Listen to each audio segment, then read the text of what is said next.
So I just want to go over a clip of Violet apparently just bashing in and feeding his ass off that has been circulating today.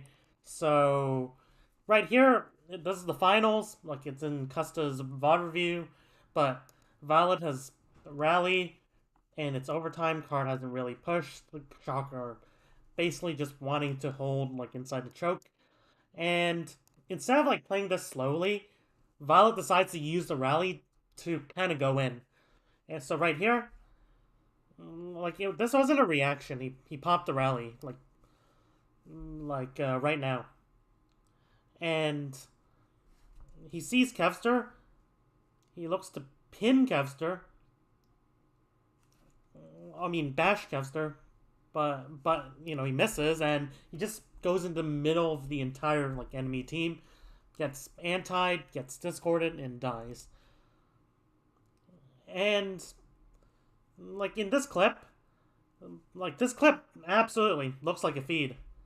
But when you're seeing what went wrong, you really have to make a distinction. Is the play bad? The idea itself? Or is the execution just really poor? And right here, Violet looks like he's just what the hell is he doing? But there is actually a decent reason for Violet to be as aggressive as he was in this clip. So let's talk about how Brig fits into Overwatch 2. So Brig pretty much lost her utility in Overwatch 1, which was just the CC, the stun, the bash. And in Overwatch 1, you really have to be careful about going in as Brig because of the off tank. The off tank just limited what you could do as Brig. The off tank, Diva, which was played in most professional matches. If you feed, even though you have a bit of armor, you're just a micro missile plus a bit of damage away from just dying. In Overwatch 1, Brig had to play a more passive role. And that doesn't mean that Briggs in Overwatch 1 just played passive. You see top Briggs, Li Jiangan, they look for the opportunities for them to help their main tank, as a secondary engage, almost. And this was really prevalent when you're playing with Ball because, unlike Winston, Ball's, engage abilities are a bit more lacking compared to Winston. Winston can cleave, Winston has, a really good, a bubble, while, Ball easily takes damage, power drives easily get stunned, can look for boops, but you have to set them up and approach from a good angle. So it's harder to engage on Ball than it is to engage on Winston and decisively close out a fight. So that's where the Brig came into play in Overwatch 1. When a team had a big advantage compared to the enemy, it is absolutely fine for Brig to just go in. But in many situations, Brig can't simply use the rest of her kit other than proc and inspire and deterring aggression using bash. However, in Overwatch 2, Brig's role has changed. Without an off tank, it's easier to push advantages. It's easier to just go in. You don't need as big of an advantage to take a team fight and try to end the fight. And also, they removed the stun, but in exchange, they increased the distance of her bash and the support passive. So overall, Brig is less of a bodyguard and more of a secondary engage. Especially with a Ball comp. Even though they buffed Ball, it still isn't as strong as Winston, which is now so hard to force out. Ball's value doesn't come from having power drive, but really just how long he can exist in the backline, how long he can be annoying, how good he is at dueling enemies. It isn't really how good he is at engaging. So often when you want to be closing out those fights quickly, Ball results in more indecisive fights. So that's where like you do want your brig to help with that. So in this situation, let's take a look. So right here, Glads are close to 3 alts, and this like Infrasight doesn't matter as much, but Pulse Bomb and Trance. And like you have no anti to play against this. And you're not saving Rally for like a fucking Pulse Bomb, I hope. Like the Rally would be a good defensive asset against like the Primal potentially. But you already have Trance for that really. So when there's really no defensive use of your ult, and Glads are going close to like 3 alts, I'd say like 2.5 because Infrasight is just half an ult, honestly. Maybe unless your Widow's like godly. I mean, Ons is pretty godly at Widow, but like they're getting close to alts, and you have a rally that is pretty much collecting dust. And also, you have a position that is really good for potentially taking a fight. Now, we still need to consider this, and this is where it gets a bit complicated. So, we're playing a Winston versus Ball matchup. And generally speaking, the Ball comp wants to play more of a freezing style. And what do I mean by that? Well, like, if you leave a Ball team against a Winston team, usually Winston would just be on a Brig instead of, like, on a Zen. But Winston has the best engage in the game. So Winston's value comes from literally just going in. Winston is worse at things like holding space.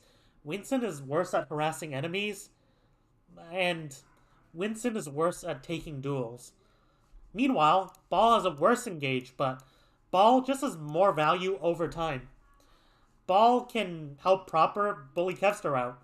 Ball can harass Ons and make sure Kilo has more time to spam.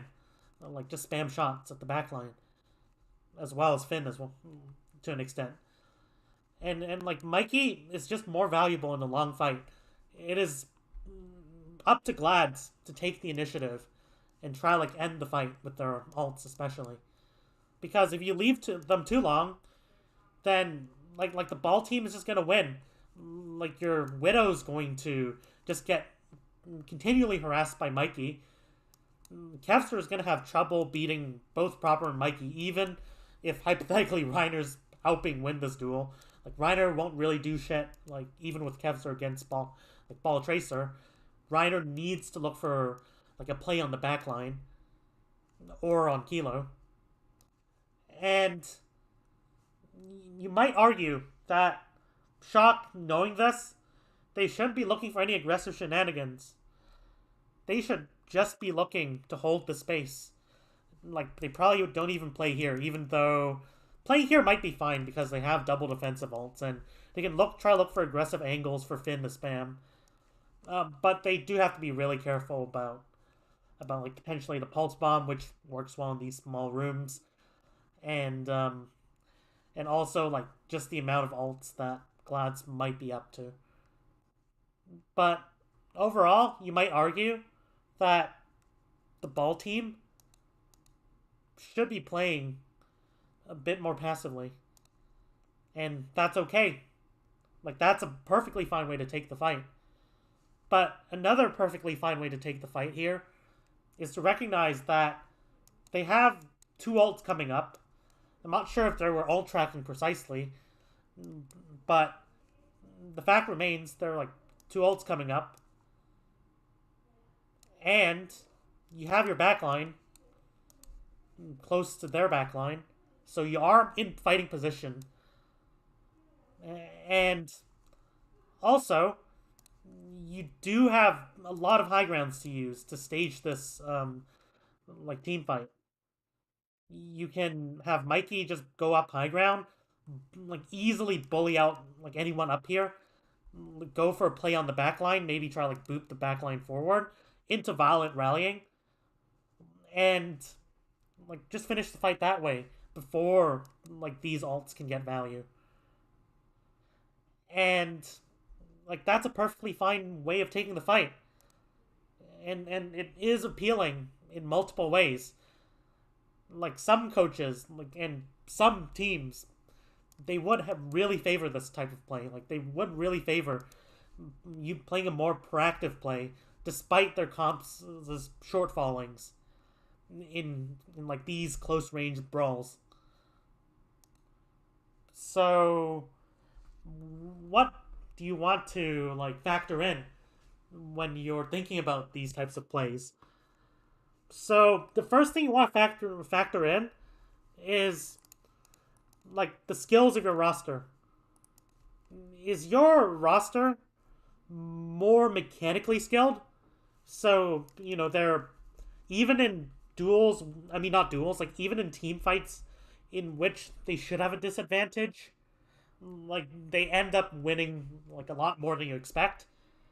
Or is your roster more of like an intelligent team, like a team that is good because like you know how to position, you know how to play out these slow fights, you know who to put pressure on, and like over long fights where things are indecisive, like your intelligence just shows. Like like this is like an analogy. So like you might be the smartest fighter in the world, but like if the fight just lasts like 0.2 seconds against someone who is like strong as fuck, well, your intelligence isn't really gonna help. Like the intelligent play for you would probably be not to fight that, keep your range, try to you, like get some objects, get some like weapons before like engaging. And like another thing that you want to be considering is also like kind of the prosperities of your players. Do your players like being aggressive? Do your players like playing on the defensive? And on one hand, playstyles like these are ultimately weaknesses, like attempts to like cover for your shortfallings. An aggressive team is one that simply doesn't know how to play slow when it's appropriate. A passive team is one that like lets opportunities slip. Like you have to realize there is a balance to be achieved. There is like an ideal like balance between being passive and being aggressive. And like some plays like they might work based on the opponents being dumb, but in the Overwatch League that is obviously way less applicable. Like you can't just 1v5 a team from like a surprise angle most of the time at least. but like let's consider how these apply to Shock. So are Shock more like a mechanical team or like more of a team that relies on their like game intelligence to like win fights? And I'd say like, you know, Shock will lean more towards like a more mechanical team. Why? Because, Proper like has been a very highly anticipated player from contenders. And like even though like obviously like Proper is really smart and taking these fights, Proper also has like really great mechanics. And like you have like a solid like second DPS. Like I haven't watched enough Kilo to really give my opinion. I don't like just parroting off player skill like opinions and stuff. But like I want to talk more about like Violet because Violet like firmly falls into like the more mechanically skilled like type of player. Like Violet has really good flex support, like one of the best, like no doubt. Even notwithstanding some mistakes, especially like when he peaked the Widow on King's Row in the playoffs last year or whatever. But like when Shock play around like have played around Violet, like Shock have played around Violet before in season 3 playoffs. Like they played Mercy Zed instead of Mercy Ana, and Violet kind of popped off. But like Violet is known for good mechanical skills. I mean he is playing like Brig here, but like any like flex support will have like generally like good mechanics, especially like ones at the caliber of Violet. And yeah, I know he's playing main support, but like some of the skill like mechanical skills transfer.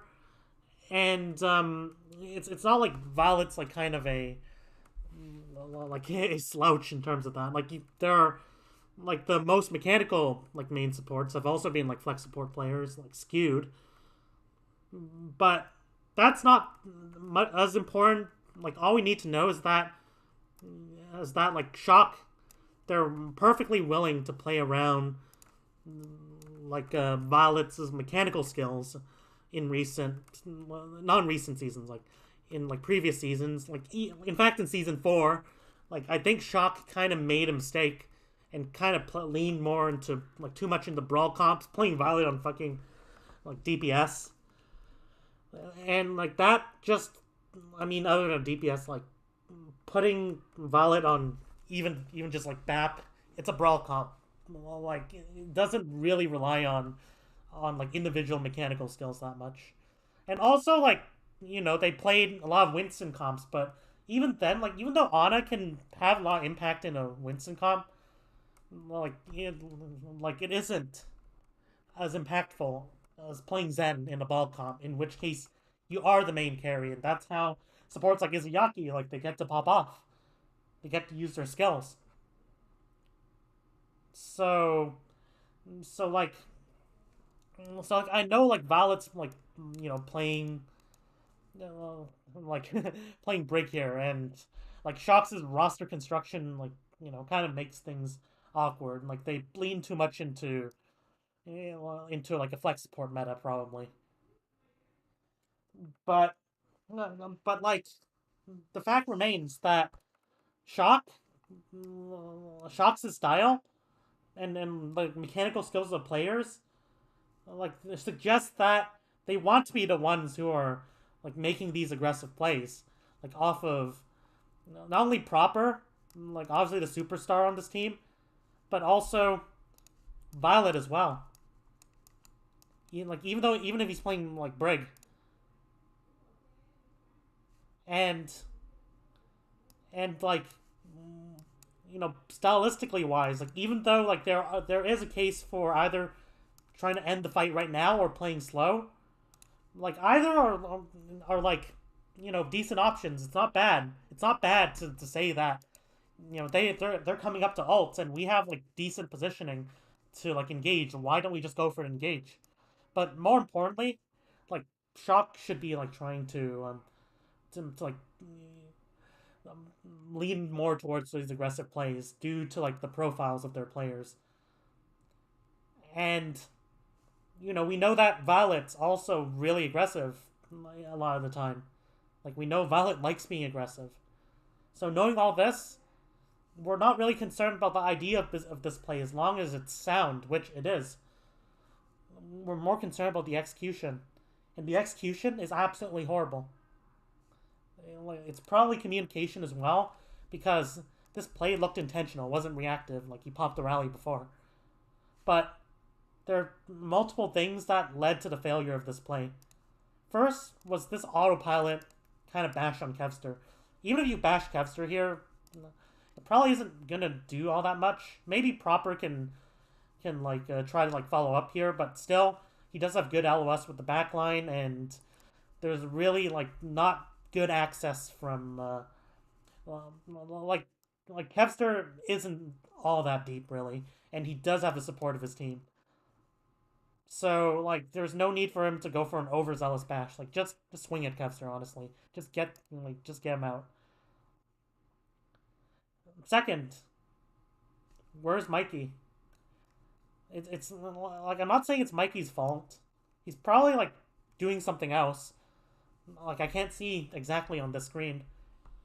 But like if they want to make this aggressive play, Mikey needs to like get the fuck onto Glads' backline and like look for a boop or even look for a power drive. Like if he looks for like if it looks engages too sloppy, he kind of gets slept. But like still, Violet would be able to clean up. But right here, like in this play, Violet is basically 1v3ing. Because where's Mikey? And like you might be worried, oh shit, Ons might be a threat. So Mikey wants to like bully Ons. Looks like I can't exactly see, but I think that's what Mikey's doing. I need to see the full replay. But first of all, short sight lines, Widow doesn't really work as well. Second, you have Kilo with infrasight to check him. So that isn't the priority. The priority is like to help break with this play. And like I know, like, the main tank should be the one who's like setting the tempo of these engages. And Violet should be waiting for Mikey, but on the other hand, like if this is their idea, if this is Shock's idea in this fight, and if Violet sees a good opportunity, it's perfectly reasonable to ask Mikey to stop like taking duels and start looking for a one big team fight. And he isn't doing it right now. So like while it might be Violet's fault as well, like maybe he got a bit too impatient. Maybe that's what Mikey wanted to do. I didn't really see like Mikey like follow up soon after. Well, let's see. Is this the case? Where's Mikey? Mikey does pop. Um, and like right here, this play, even in hindsight, it actually wasn't too awful. Ons gets harassed and like in exchange for drawing three players, I think Reiner decides to like look to trade backline. Well, trade on Kilo, I think, but like as like Shu like Skewed and Shu are too focused on looking at Violet. Proper is able to get compensation on the map and trade for Ons. Like Ons does get chipped down. Now this play would be even better if instead of this, Proper just looks to like take the duel with Ons, and Mikey instead looks to like him to like follow up on this. Maybe like it would be a bit more indecisive, but honestly, like Widow without help versus Tracer, as long as Violet and Mikey are kind of drawing all this aggro, and Reiner and Kevster are deciding to trade onto Kilo instead, like Shock instead of like trying to peel, and even if they do peel, it's not gonna be effective. Honestly, Winston can't really peel all that well. Well, like Shock might just end this rally with a kill, or even two, or at least bully their backline so significantly uh, that creates such a distance that Shock able to turn back and just burn Kevster or try to peel off Reiner, even though like Reiner does have primal. So, but like, also consider this.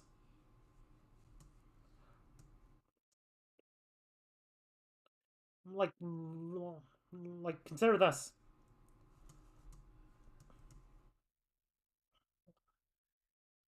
Right here, let's say that Shock want to play a more defensive style. They want to like look to punish this engage that Glads will have to do instead of like looking for an engage on their own. Well, like you have the rally, you have the trance, sure, but on the other hand, it's not like Glads' comp is that bad in long fights. Like you have the tools to delay the fight, but this is the elephant in the room that I didn't mention. They're not running on a break, they're running on a Zen. And like Zen is a hero that forces you to do something. Like you can't just leave a Zen alone for forever. Like he's just gonna outpoke you. And like even though they have a Zen to match, still it swings the balance in Shock favoring these aggressive plays.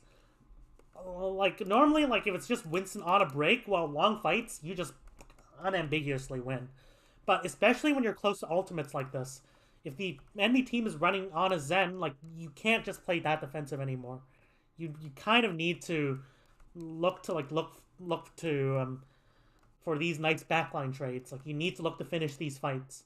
Like you can't just let the fight linger on forever when they're close to ults like this, and like expect to win. Like you can, and maybe you win because Ball's just better at Winston in these long fights, but the advantage is very slight.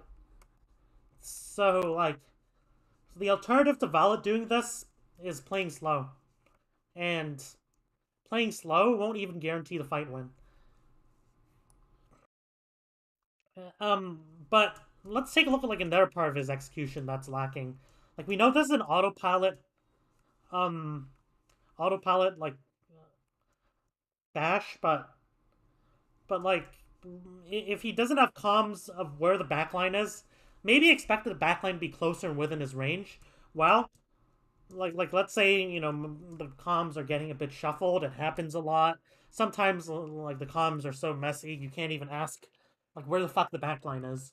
Well, Violet should be shielding up over here and seeing like where the backline is. Like with Brig, you can shield and go for third person view and peek pretty much past corners.